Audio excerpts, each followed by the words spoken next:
हुसैन जाता है मरने को ए मेरी ज़ैनब,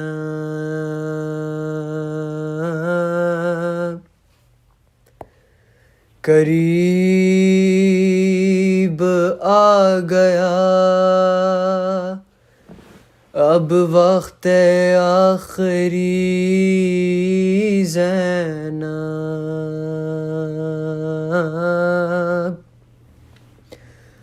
सलाम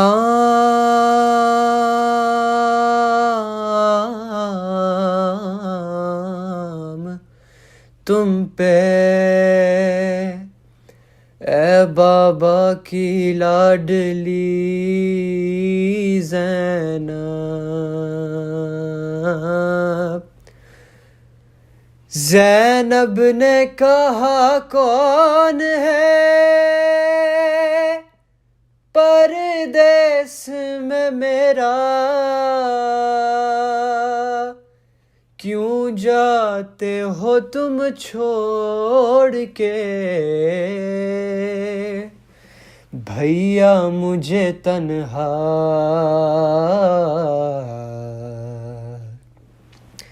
ज़ैनब को हर एक मोड़ पे तड़पाएगी दुनिया, याद आओगे भैया, हाय याद आओगे भैया। बाद आपका होगा मेरी गुर्बत का ये आलम, उस वक्त गरीबी भी करेगी मेरा मातम। सादात को जब राह में देगा कोई सदका, याद आओगे भैया, हाय याद आओगे भैया। याद आएगा भैया मुझे अरमान तुम्हारा, तुम देख नहीं पाए हो अकबर का जो सहरा। दावत कोई शादी की मदीने में जो देगा, याद आओगे भैया, हाय याद आओगे भैया। इस माह से मनसूब थी भैया मेरी खुशियाँ, थी सबसे बड़ी ईद मेरी तीसरी शाबान। शाबान के जब चांद को देखेगी ये बहना,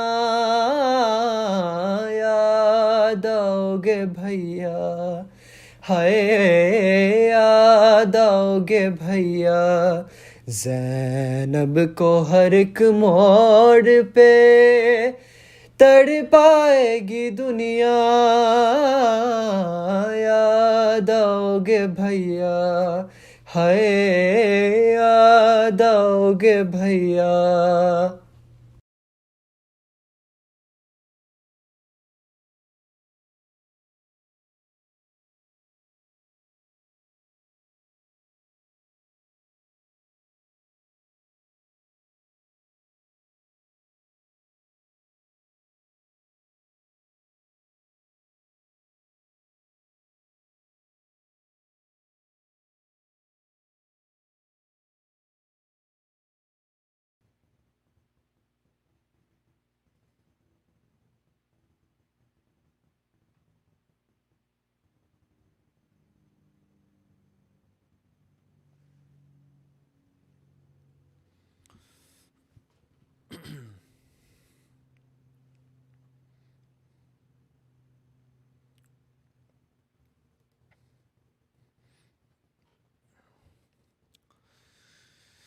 أعوذ بالله من الشيطان الرجيم بسم الله الرحمن الرحيم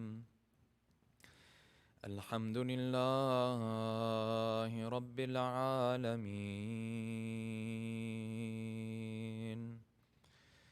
والصلاة والسلام على سيدنا ونبينا وحبيب قلوبنا وشفيع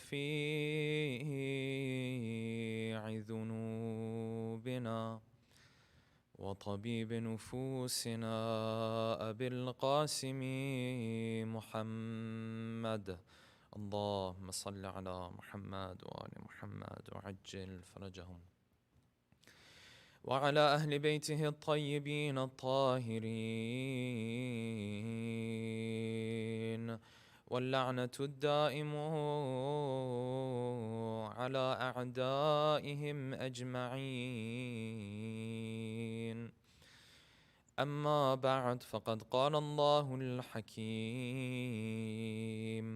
في محكم كتابه الكريم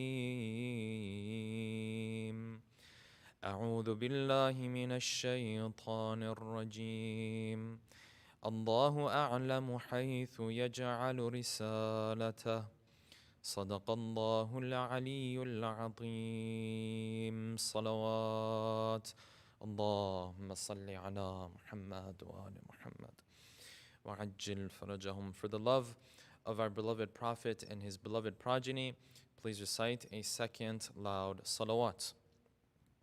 اللهم صل على محمد وآل محمد وعجل فرجهم.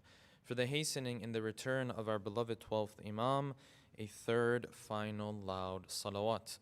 اللهم صل على محمد وآل محمد وعجل فرجهم. Let me start tonight, inshallah, by offering our condolences on the shahada of Imam al-Hadi, our beloved 12th Imam, salawatullahi wa salamuhu alayh. We know that these days and nights that we are going through, the 26th of Jamad al-Thani is one of the dates that has been proposed as the night of the shahada or the day of the shahada of our beloved 10th Imam. And tonight, inshallah, we'll be taking a look at the biography of Imam al-Hadi salawatullahi wa salamuhu alayh. We know that Imam al-Hadi is the 10th Imam within the Shia school of thought, and his time presents its own challenges. His time presents its own difficulties. If you look at the trajectory that the lives of our Imams have taken, you find that from the time of Imam al-Jawad onwards, things start to change for the Ahlul Bayt. When you look at the previous Imams, you find a lot mentioned about them in history. There are different elements, different aspects of their life that historians will report on, they will tell you about. But when it comes to the life of Imam al-Jawad, Imam al-Hadi, Imam Hassan al-Askari, then you start to see how things start to change. And the main reason for this is because these imams of ours, they were censored and they were under severe surveillance. Something that you may not find with some of our other imams, for example.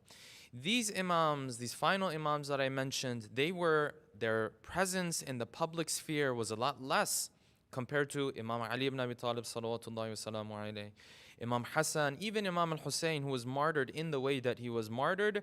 He did have a public presence. People knew who he was.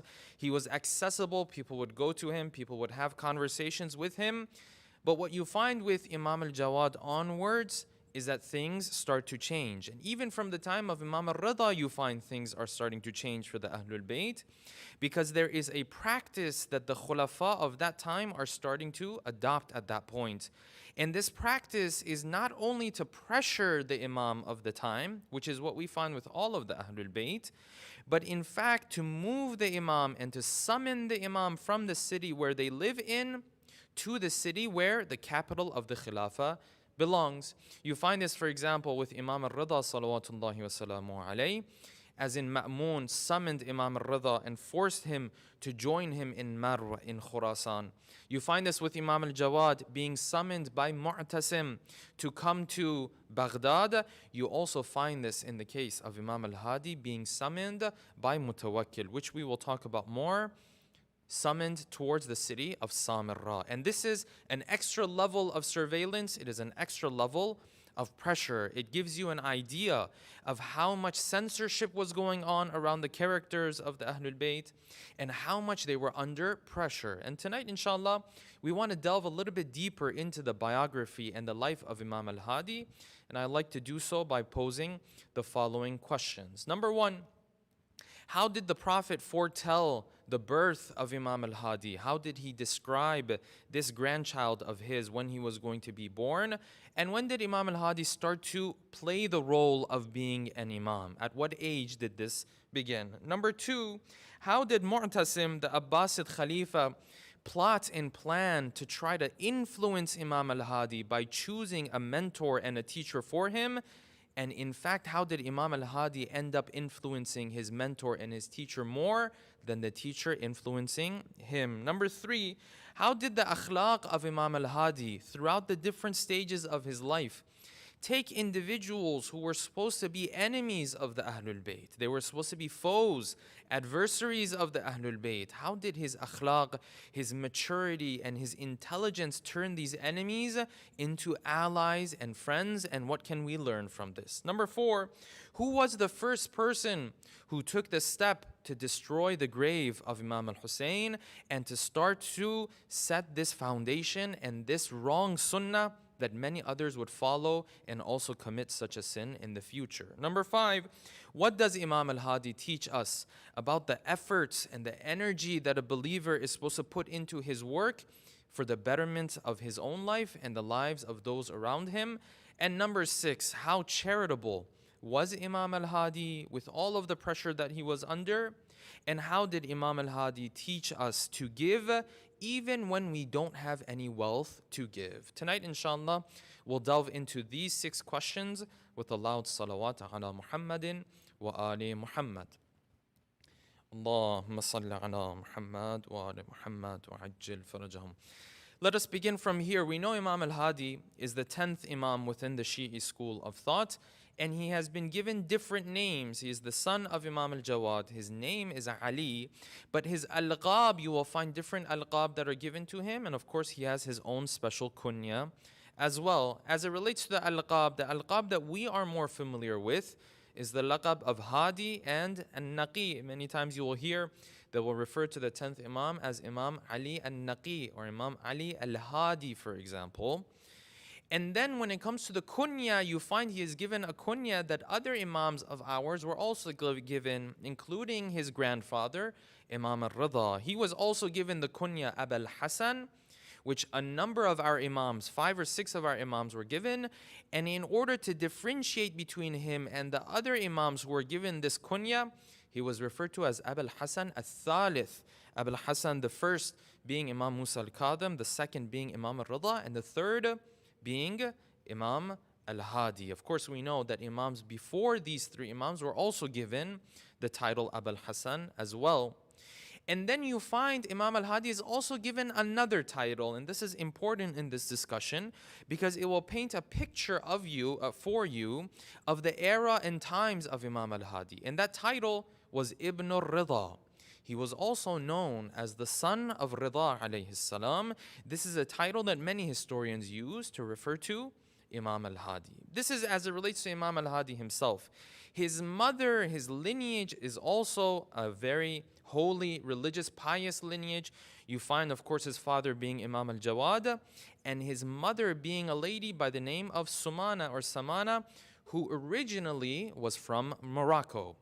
And this marriage between Imam al-Jawad and this lady from Morocco shows us 2 things. First of all, it shows us the diversity that the families of the Ahlul Bayt had, that they were completely okay and fine and preferred to marry outside of their culture at times, if they found the right person, if they found the person with the proper characteristics. You find Imam al-Jawad in this case is marrying an individual who is not from Arabia. She doesn't come from Quraysh, for example. She doesn't come from Bani Hashim. No, she is a lady who doesn't even come from that area. She comes from Africa, number one. And number two, when you read into history, you realize that she was not a free woman. She was a Kaniz originally. And yet, Imam al-Jawad is entering into this marriage, and the result of this marriage ends up to be Imam al-Hadi as we know him today. So this marriage is not only going beyond ethnicities, it is also going beyond different classes within society. And this is why you find Imam al-Hadi speaks very highly about his own mother.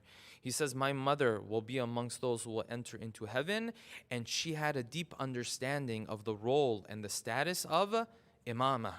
And in history we read that the mother of Imam al-Hadi was not simply a mother, she was also a person of knowledge, and she also narrated a hadith of the Ahlul Bayt as well. This gives us a general picture as it relates to the life of Imam al-Hadi, more so in terms of his lineage. Then when you start to take a look at the life of Imam al-Hadi, you find that he was born in the year 220 after, or 212 after Hijrah. And this date is very important. The reason why this date is very important is because in history we know Imam al-Jawad, his father, passed away and was martyred in the year 220 after Hijrah. So if we do the math, Imam al-Hadi enters into the role of imamah at a very young age. This is something that is very widely known for Imam al-Jawad, but not as widely known for Imam al-Hadi, his son. Whereas not only Imam al-Jawad played this role at a very young age, Imam al-Hadi also played this role at a very young age as well. And this is why his role and his presence is so key in history. You find near Prophet salawatullahi wasalamu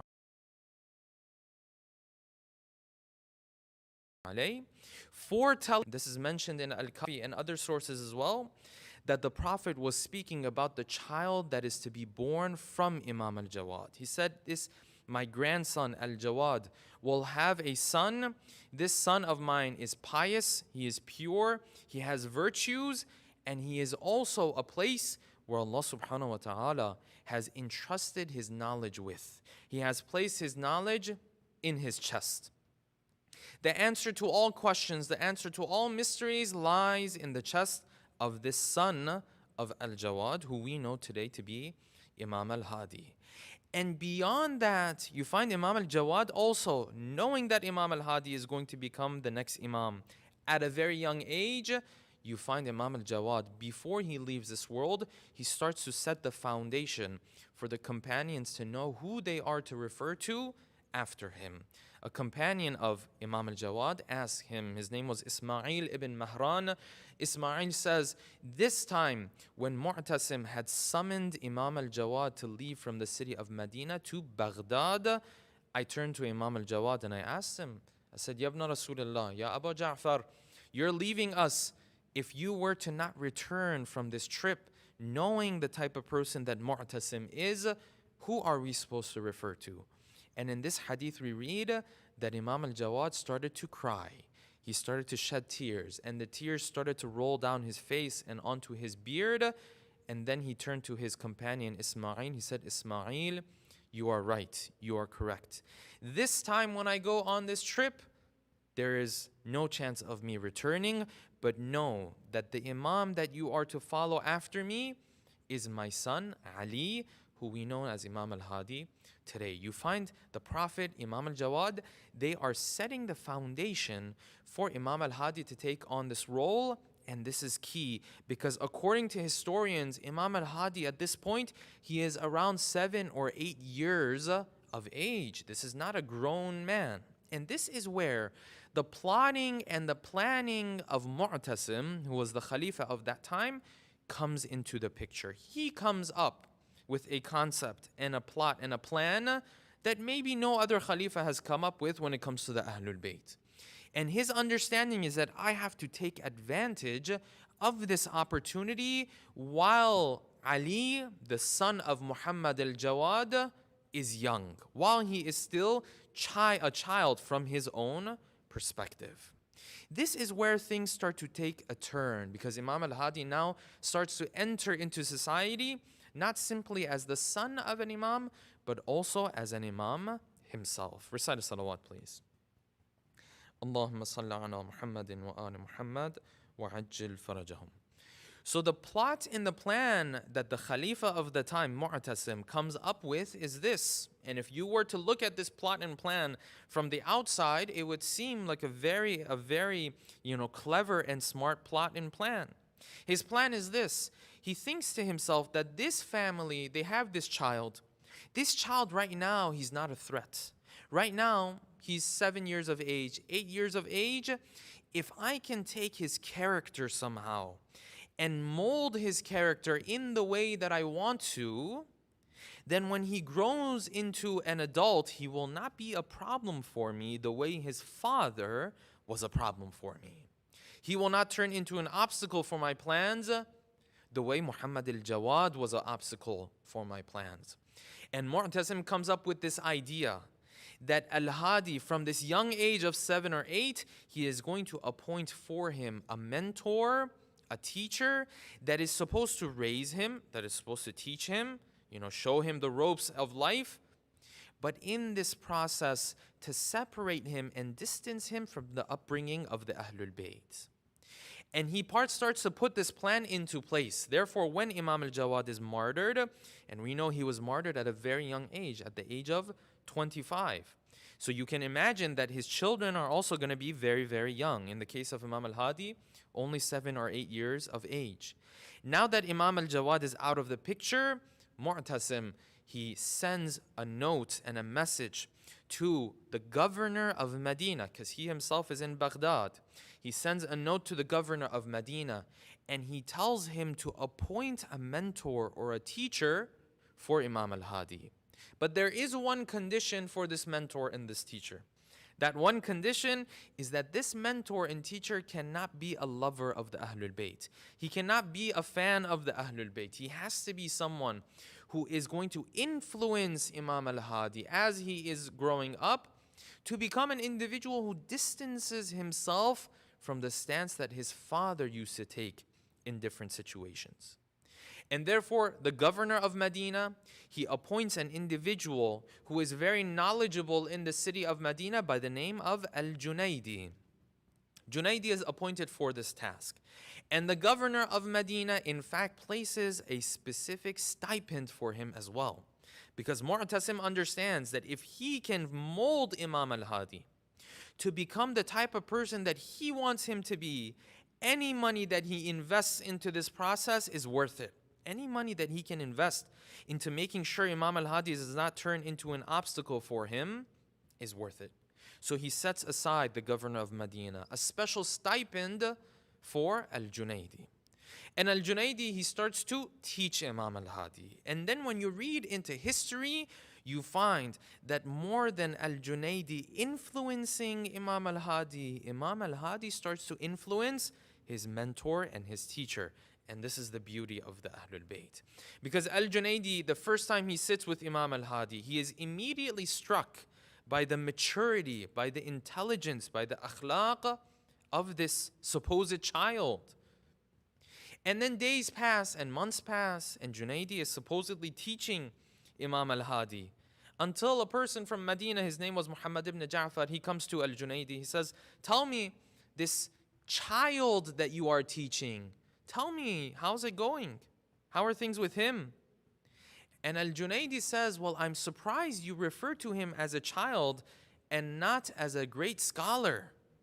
And this person is surprised. Says, what do you mean? He says, because anytime I teach him about a particular knowledge, I give him everything I know on that topic, but when I share it with him, then he turns around and adds to my knowledge. More than him benefiting from me, I am the one who has been benefiting from him. This is not a child that I'm dealing with. This is not a normal child. He's different. And the historians say that days passed, the same person came back and asked al-Junaidi again. He said, how is it going with the child? And this time he responded, he said, you shouldn't call him a child anymore. Because there are times where I am teaching him Quran, and he wants to get up like children do, wants to get up and leave the dars. He wants to leave the lesson. And before he wants to move from one class to another class or one room to another room, I ask him to stop. And I say, you cannot leave until you recite Fulan surah, this or that surah. And he says, this child turns around to me and asks me, he says, which surah do you want me to recite for you? And I choose a surah. And he starts to recite with the most beautiful voice, and he recites with the most correct qira'ah as well. And when he recites, I learn from his qira'ah. And he finally ended like this. He said, many people think I am the teacher, whereas in fact this child is my teacher. I learn from him more than he learns from me. And this continued and continued, that this person who is known as al-Junaidi, over time, when he interacts with Imam al-Hadi over and over again, he reaches a point where finally he professes his faith and belief in Imam al-Hadi as his Imam. And this starts to set the tone as a pattern in the life of Imam al-Hadi. That though there was a lot of censorship, though his character was not able to shine like the characters of some of our previous Imams, because there was so much surveillance on him, those who had an opportunity to interact with him, though initially they were enemies of him and his family, slowly over time they would turn into friends of his. And this is the beauty of the character of Imam al-Hadi. You also find this as Imam al-Hadi gets older and older, then the time of Mutawakkil comes around. Mutawakkil, who is the third Khalifa after Mu'tasim, when he comes into the picture, there is a first step that he takes. One of the first things that he does is that he writes a letter to Imam al-Hadi, and essentially he forces him out of the city of Medina. Very similar to how Ma'mun forced Imam al-Rida to Khurasan, very similar to how you find Mu'tasim summoned Imam al-Jawad from Medina to Baghdad, where he was martyred.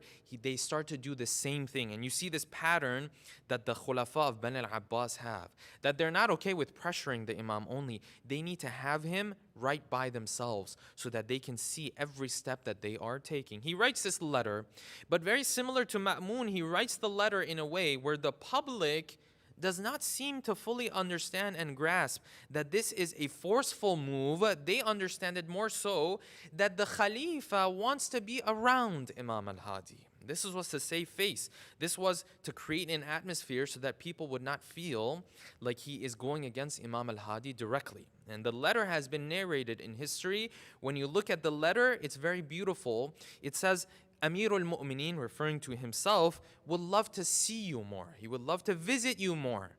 And of course, Imam al-Hadi knows that this is a forceful move. So you find that Mu'tasim or Mutawakkil, he appoints someone to go to Medina and bring Imam al-Hadi. And this person, his name is called Yahya ibn Harthama. Yahya comes to the city of Medina, and he gets someone else by the name of Burayha to accompany him on this task. Yahya ibn Harthama says, when I entered into the city of Medina to summon Imam al-Hadi, to take Imam al-Hadi from Medina to Samirra at this point, he says, the moment I entered, because everybody knew why I was there, everyone in the city was sad. Everyone was taking on the form as if there's a calamity that's going to come to the city. And he says, I had to go around to different people in the city and tell them, listen, I'm not taking Imam al-Hadi to martyr him. We're not going to hurt him. This is simply him going from one city to another city. And of course, people did not believe him, but they calmed down a little bit.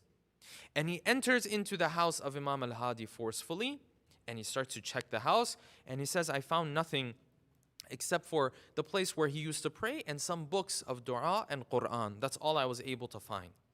Then they start to move along with this individual by the name of Burayha. And this individual plays a key role in this story.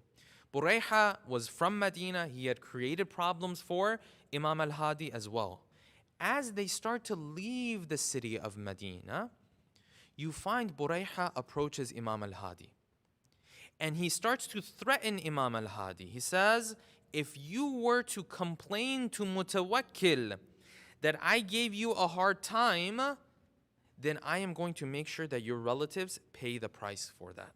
Because at least from a superficial perspective, Mutawakkil and Imam al-Hadi, on the surface level, they have good relationships. Very similar to how Ma'mun and Imam al-Rida, on the surface level, Ma'mun wanted to show that they have good relationships. And this is why Mutawakkil had said it in this way, that if anyone were to come and complain, or if Imam al-Hadi were to complain about anyone else, that person would have to pay the price. So Burayha, now he's worried. He comes to Imam al-Hadi, he says, listen, if you complain about me to Mutawakkil, then your relatives are going to pay the price. Your tribe is going to pay the price. I will burn the ranches and the trees that they own, and I will make sure that you regret complaining to Mutawakkil. Take a moment to understand this position. Imam al-Hadi right now is not in a position where he has the advantage. In fact, he is in a very disadvantaged position. Yes, he's being summoned, he's being forcefully taken out of his own hometown, the city of Medina. He's going to Samarra where he is gharib, he is lonely. But take a look at how the Imam is poised, how the Imam responds. And with the way the Imam responds, he takes this person from being an enemy and turns him into a friend and an ally of his. Burayha came and said this to the Imam. The Imam said, you know what, don't worry about it. I won't complain about you to Mutawakkil. But the reason why I won't complain is because I don't need to complain to Mutawakkil. Because last night in my prayer, I complained about you to Allah subhanahu wa ta'ala. And when I complain to Allah subhanahu wa ta'ala about someone, I no longer complain to another human being about that person. And you can imagine that Burayha, he starts to shiver. He's very worried. The hadith and the narration says he started to cry. He fell to the feet of Imam al-Hadi. And this scared him to his core. He fell to the feet of Imam al-Hadi. He asked for forgiveness, and Imam al-Hadi forgave him in that position. This is the akhlaq of our Imams, brothers and sisters, that we have to learn from. That they were so wonderful in their akhlaq, their maturity, their intelligence, their patience, the way they would take time to be posed when they responded to a threat. It was so beautiful that enemies would turn into friends. Foes would turn into allies. A person who was supposed to be an adversary would turn into a person who would show mercy now, but only because of this insight that the Imams had. And this, you will find the roots of it in the verses of the Quran. Surah Fussilat, verses 34 and 35, Allah subhanahu wa ta'ala tells us this. He says, when you are dealing with a person who does bad to you, he does wrong to you, idfa' billati hiya ahsan. When you're going to respond, take your time. Respond in the way that's going to have the best outcome. Sometimes this best outcome is that the person I'm responding to, the person you are responding to, that what was going to happen is going to stop them from continuing to do wrong to you. That's one outcome. Sometimes the outcome is that you take this person from an enemy and you turn them into a friend. And this is possible. It can happen. Sometimes you don't make the best impression with someone. They criticize you, they critique you, they say, you're like this, you're like that. But then over time, if you show them the proper akhlaq, then all of a sudden you'll see. Over time, sometimes they will become your best allies because now they realize in reality who you are. This doesn't apply to every situation, but some situations you can even hope for an outcome like this. The Quran says, when someone does wrong to you, idfa' billati hiya ahsan. Respond in the best of manners. And then the Quran says, فَإِذَا الَّذِي بَيْنَكَ وَبَيْنَهُ عَدَاوَةٌ.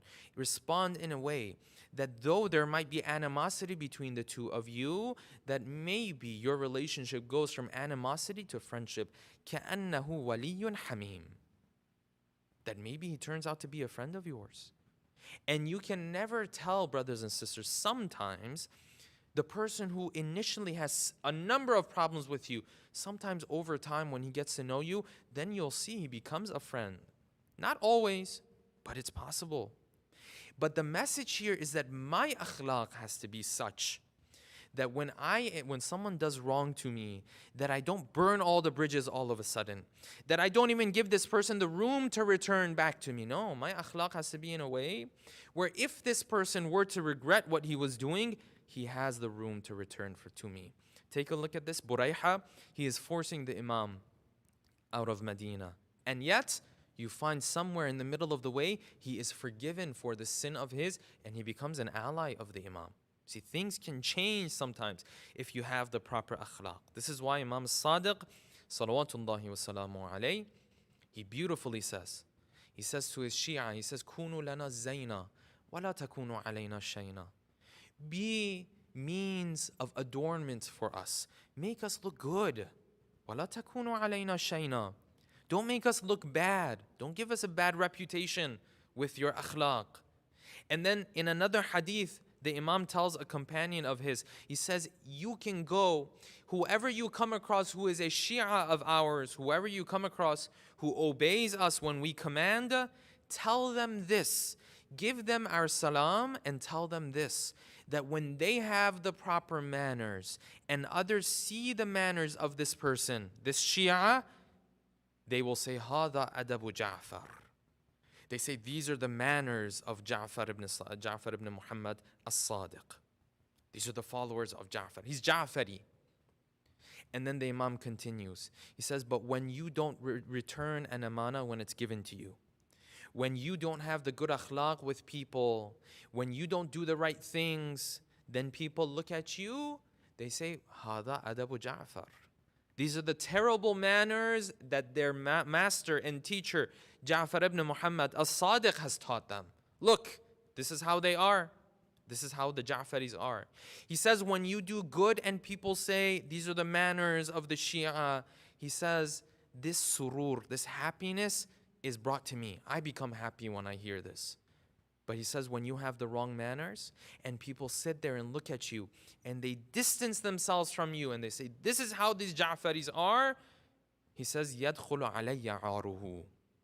The bad reputation of it doesn't just affect you, it affects me as well. Imam al-Sadiq says, this is a lesson for us, brothers and sisters. The way I walk and talk, is it in a way where the more people interact with me, the more people get to know me, do they feel like coming closer to my faith? Or is it the opposite at times? Where this person feels like he wants to distance himself from me over time. Recite a salawat, please. Allahumma salli ala Muhammadin wa ali Muhammad wa ajjil farajahum. This is what you find. Imam al-Hadi is now moving from Medina to the city of Samarra. Now you enter into the era of Mutawakkil. And the era of Mutawakkil had a number of characteristics, but probably the most defining factor of the era of Mutawakkil, the time that he ruled, which is almost 15 years, was the pressure that he placed on the Shia. And this is a separate topic, the pressure and the persecution that the Shia went through, especially during the time of Mutawakkil. Yes, during the time of Bani al-Abbas in general, for the most part, they were all dark times for the Shia. But the time of Mutawakkil was different. He had more power, his rule was more stable, and he was known as a person who was there to persecute the Shia. And this persecution started and would begin and would continue for even the smallest of things. There was a teacher who used to teach his own children who was a lover of the Ahlul Bayt. His name was Ibn Sakit. He's a famous companion of the Imam. And one day he asked this teacher of his children, he said, are my two children better or Hassan and Hussein, grandchildren of the Prophet? And Ibn Sakit responded, he said, of course they're better. These guys, they don't compare. And we read in history that Mutawakkil, he took the life of this teacher of his children. And this is just a small glimpse into the persecution that Mutawakkil created for the Shia of that time. This is a talk for another time, and we'll leave it for another time. But there's a lesson to be learned there as well. Because we live our lives as a minority. There are many times where we are under pressure, but we have to learn from the past.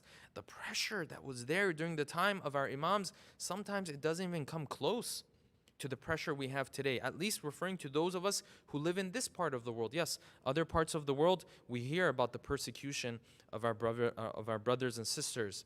Yes, but for most of us, there's a lesson to be learned there as well. So Mutawakkil, his time and his era was defined by the persecution of the Shia. This started by killing, by torturing, and in a very symbolic move, and in a move that had essentially implications that went beyond the time of Mutawakkil himself, he was the first to set this tradition and this sunnah of destroying the grave of Imam al-Hussein.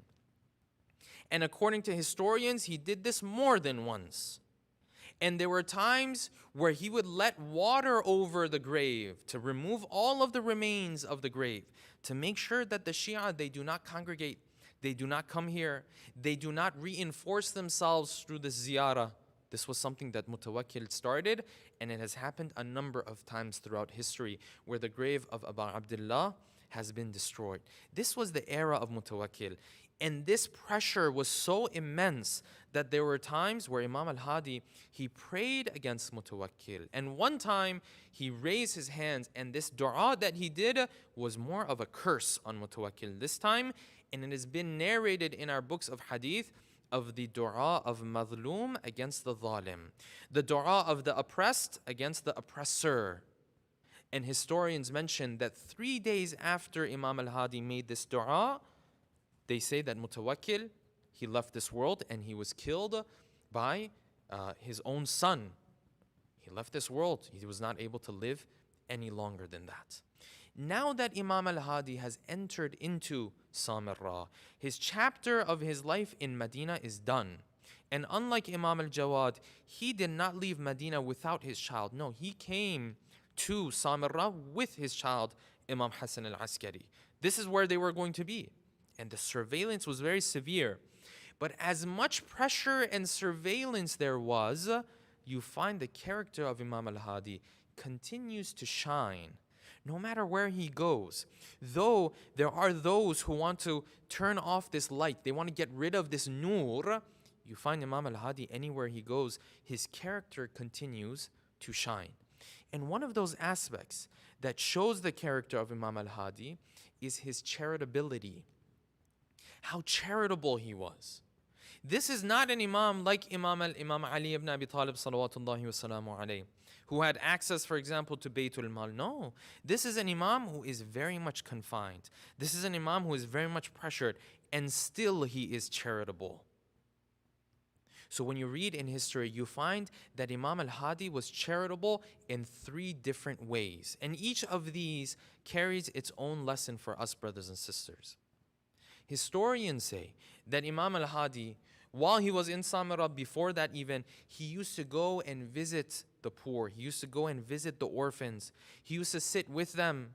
And just like his grandfathers, he used to carry bags of flour and food and bread at night. And he would bring it to these orphans, and he would bring it to these widows, and he would bring it to the poor. And when he would hand them this flour, this bread, whatever it was, he would say, "La nuridu minkum jaza'an wala shukura." We don't want you to thank us, right? "Innama nut'imukum liwajhillah." We do it for Allah subhanahu wa ta'ala. Very similar to what Allah subhanahu wa ta'ala tells us about Imam Ali ibn Abi Talib and Fatima salawatullahi wa salamu alayha. This was the first step, that the little that Imam al-Hadi had, he would still give from it. Many of us assume that if we have a little, that we are not to be charitable. Yes, the one who has a lot, he is to be charitable. The one who has a little is not to be charitable. This is not what Imam al-Hadi taught us. Imam al-Hadi taught us that you are to be charitable. If you have little, then to a lesser degree. But being charitable, that spirit has to be there at any given moment. The Imam was asked, they said, what is the best sadaqah? What is the best charity that's given? And the Imam responded, he said, the best charity that is given is the charity of the one who doesn't have much. Allah subhanahu wa ta'ala rewards him based on his intention, not based on what he had given. Because when he gives, it's even more difficult for him. He has even less to give. It's even more difficult for him to give in this situation. The first step of charitability that we learn from Imam al-Hadi is to give even when you don't have much. Number one. Then number two comes a second step. And this second step carries a big lesson for us, brothers and sisters. That Imam al-Hadi not only he used to give from what he had, but he was also putting himself in a position to create more wealth. He was a resourceful individual. You find that his companions were surprised by how hard he used to work. Ali ibn Abi Hamza comes to him, companion of his comes to him. He says, I came to Imam al-Hadi and I saw he's working in the middle of the land. And he's working with his shovel, he's digging up the dirt and he's doing this hard work. I came to him. I said, Ya ibn Rasulullah, Ya Abul Hasan, where are all the men? Where are all your companions, your servants? That's what Ali ibn Abi Hamza was referring to. He said, where are all the people who work for you? And Imam al-Hadi understood what he was saying. He was saying, you're not supposed to be working. I see you are, Ali ibn Abi Hamza says, I saw Imam al-Hadi, he was working so hard, he was sweating profusely from head to toe. His clothing was wet. That's how much he was sweating in the weather of that area of the world, in that region of Iraq. He says, I said, you are not to be working. And then take a look at what Imam al-Hadi said. He said, Ya Ali, there are those who have picked up the shovel and dug up the earth who are much better than me. He says, I asked him, said, who are these people who have worked on the earth who are better than you? He said, the Prophet and Ali ibn Abi Talib and all of the great prophets of Allah, they also worked as hard as I am working right now. What does this mean?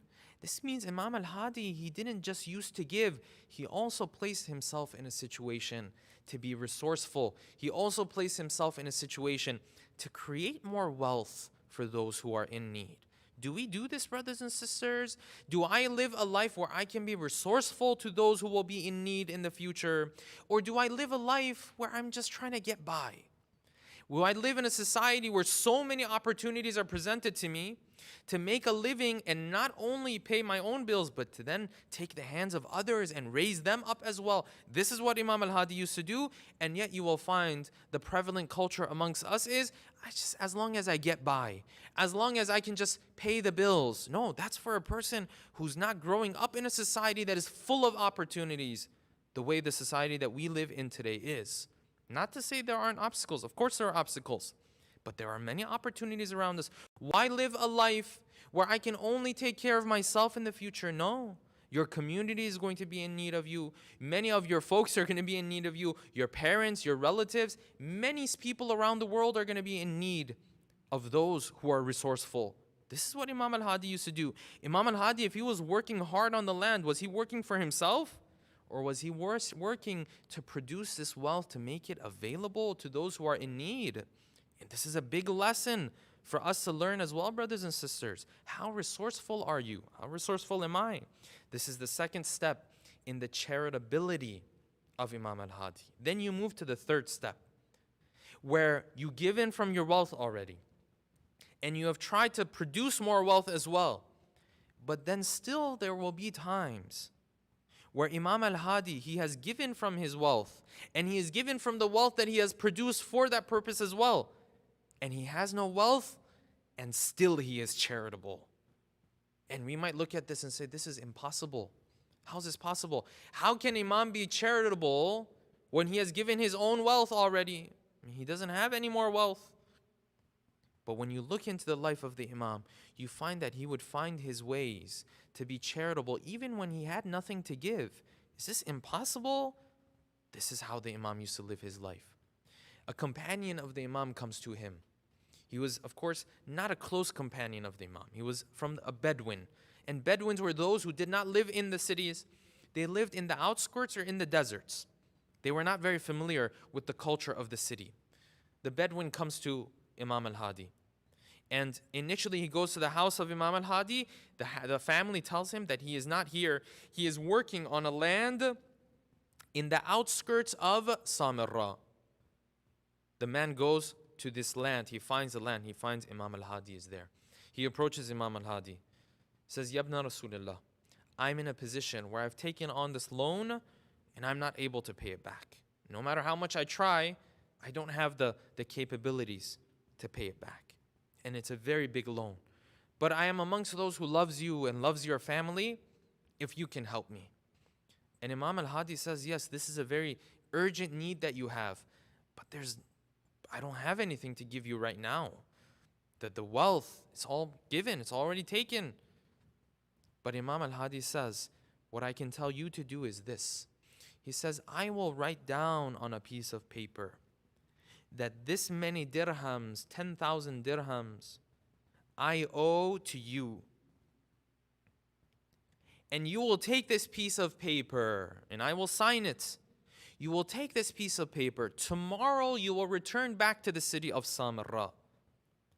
And when I am in the city of Samarra and people have gathered around me, you will approach me when people have gathered around me. And when you approach me, you will show everyone this piece of paper. And you will say, Yabna Rasulullah, you owe me this money. And no matter how much I tell you that I don't have this money, don't hold back. Keep pushing. Keep pressuring me. And this Bedouin, he hears what the Imam says, and he says, okay, if this is what you want me to do, I'll do it. The next day comes around, Imam al-Hadi is in Samarra. People have gathered around him. They know who he is. They know he's come from Medina. People have gathered around him. And amongst those who have gathered around him are some of the spies of Mutawakkil as well. And this man enters. He enters. People have gathered around Imam al-Hadi. He enters. He says, move away. I have something that I need from this man. Say, what do you need? He says, this man, this grandson of the Prophet, he owes me 10,000 dirhams. And many people sitting there, they say, no, that's not possible. How is that possible? How is it that he owes you so much money? He says, no, he owes me. Here, take a look at this piece of paper. It's signed by him. He owes me this money. He is to give me this money. And he continues to pressure. And Imam al-Hadi truthfully responds. He says, I don't have this money to give it to you. But because he was told to continue to pressure, he continues to ask for this money until the spies of Mutawakkil take word to Mutawakkil. And Mutawakkil, because he wants to keep this relationship with Imam al-Hadi alive, he gives 30,000 dirhams to Imam al-Hadi. And then take a look at the generosity of our Imam. He took this 30,000 dirhams and he gave it to this man. And this man turned around, he said, my loan was only 10,000. And Imam al-Hadi said, you take the rest for your family. When we give, we don't take back. He gives him all of the 30,000.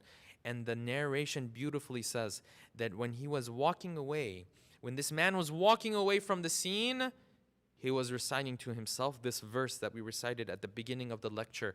He said, Allahu a'lamu haythu yaj'alu risalatah. Allah subhanahu wa ta'ala knows who to make a wasi, who to make an imam, and who to make a messenger, and who to not make and give these roles to. He knows where to put imama. He knows where to place prophethood, where to choose or who to choose as a prophet or as an imam as he was walking away. Even when Imam al-Hadi did not have his own wealth, he puts his reputation, he puts his credit, he puts anything that he can use to be charitable. Sometimes you and I will find ourselves in this position as well. You may not be able to give from your wealth. Maybe you can give from your time. Maybe you can give from your expertise. Maybe you can give from your energy. How charitable are we?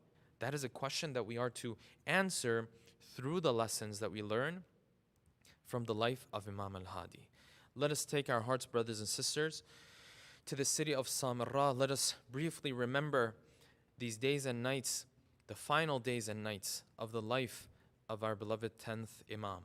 You find as the Imams continue, their lineage continues. When it comes to Imam al-Jawad and Imam al-Hadi and Imam Hassan al-Askari, the Shahada and the martyrdom becomes even more lonely than it is with the other Imams. With the other Imams, at least people know that the Imam is masmoom. At least they know that he has been poisoned. But when it comes to the life of Imam al-Hadi, the Shahada of Imam al-Hadi, you find that even him being poisoned is hidden because there's so much pressure, there's so much censorship, there's so much surveillance that he is poisoned in the loneliness of his house. The companions of Imam al-Hadi, they say, we one day received a message from Imam al-Hadi. And we opened this letter and we saw that he had written with his own handwriting that tonight, إِنِّي رَاحِلٌ إِلَى اللَّهِ فِي هَذِهِ اللَّيْلَةِ, I'm going to leave this world on this night. And he said, you all don't come even to visit me. This is the ghurba, this is the loneliness of Imam al-Hadi. He said, you all don't come to visit me. Stay where you are and wait for the imamah of my son, al-Hasan, Abu Muhammad al-Hasan, to start. You stay where you are. And they say, we woke up the next morning and automatically in the city everyone knew that Imam al-Hadi has left this world. This is the ghurba and the loneliness of Imam al-Hadi. Imagine the pain that Imam al-Hadi is going through. Imagine the pain that Imam Hassan al-Askari is going through as he watches his father go through these final moments. The poison is doing its work on the body and there is no one to come to the aid of Imam al-Hadi. And this reminds you of the ghurba of the plains of Karbala, brothers and sisters. Because in the plains of Karbala, if you find with Imam al-Hadi, at least the body was buried, at least the salat was performed. You find in the plains of Karbala, the bodies were lying on the ground for days. In the plains of Karbala, you find the bodies are massacred. In the plains of Karbala, the ghurba and the loneliness is even more than what you find with Imam al-Hadi.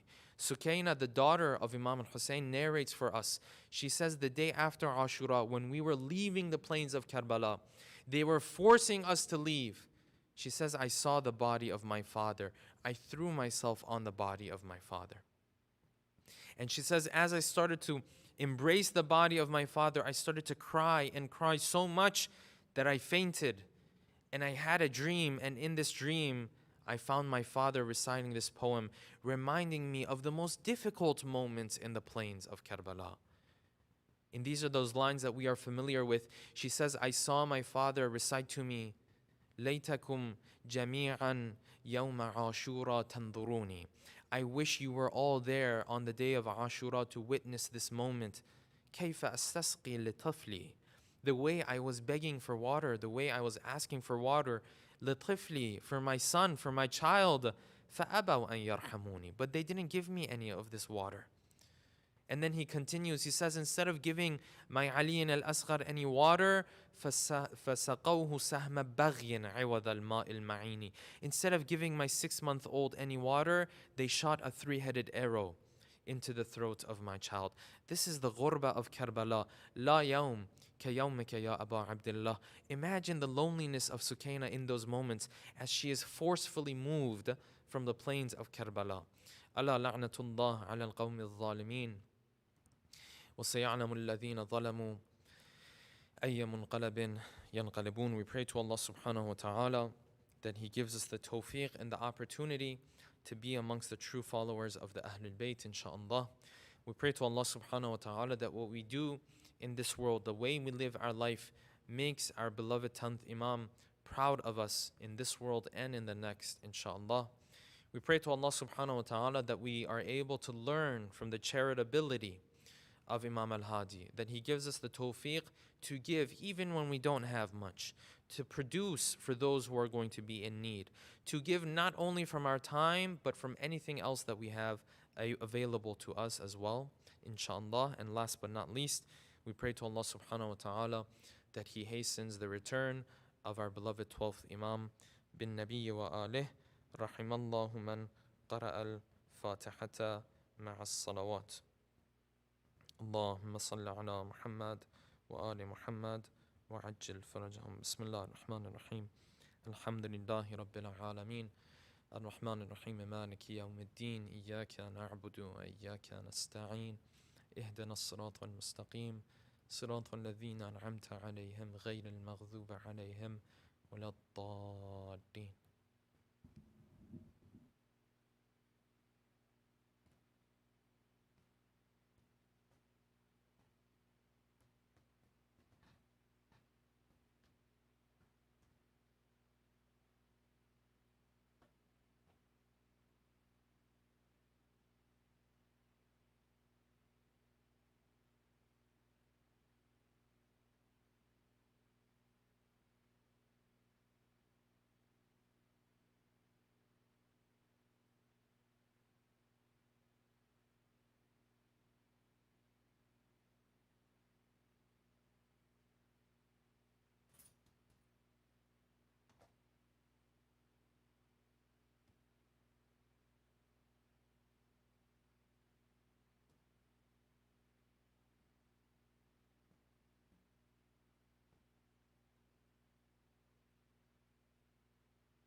मैं प्यासा हूँ अम्मा, मैं प्यासा हूँ अम्मा है, मैं प्यासा हूँ अम्मा, मैं प्यासा हूँ अम्मा। है खुश्क गला मेरा, है खुश्क गला मेरा, और सामने है दरिया है, मैं प्यासा हूँ अम्मा, मैं प्यासा हूँ अम्मा है, मैं प्यासा हूँ अम्मा, मैं प्यासा हूँ अम्मा। तुमने तो सदा अपने पहलू में सुलाया है, जब प्यास लगी मुझको खुद पानी पिलाया है। सहरोज से अब मैंने, सहरोज से अब मैंने पानी ही नहीं देखा है, मैं प्यासा हूँ अम्मा, मैं प्यासा हूँ अम्मा है, मैं प्यासा हूँ अम्मा, मैं प्यासा हूँ अम्मा। ज़ख्मों में मेरे अम्मा है रेत बयाबन की, जलता हुआ सहरा है, साया भी नहीं कोई। मैं मालिक कौसर हूँ, मैं मालिक कौसर हूँ, है फिर ये सितम कैसा है, मैं प्यासा हूँ अम्मा, मैं प्यासा हूँ अम्मा है, मैं प्यासा हूँ अम्मा, मैं प्यासा हूँ अम्मा। खंजर मेरी गर्दन पर अब शिम्र चलाएगा, अम्मा ये समा तुमसे देखा नहीं जाएगा। जलती हुई रेती पर, जलती हुई रेती पर करना है मुझे सजदा है, मैं प्यासा हूँ अम्मा, मैं प्यासा हूँ अम्मा है, मैं प्यासा हूँ अम्मा, मैं प्यासा हूँ अम्मा। है खुश्क गला मेरा, है खुश्क गला मेरा, और सामने है दरिया है, मैं प्यासा हूँ अम्मा, मैं प्यासा हूँ अम्मा।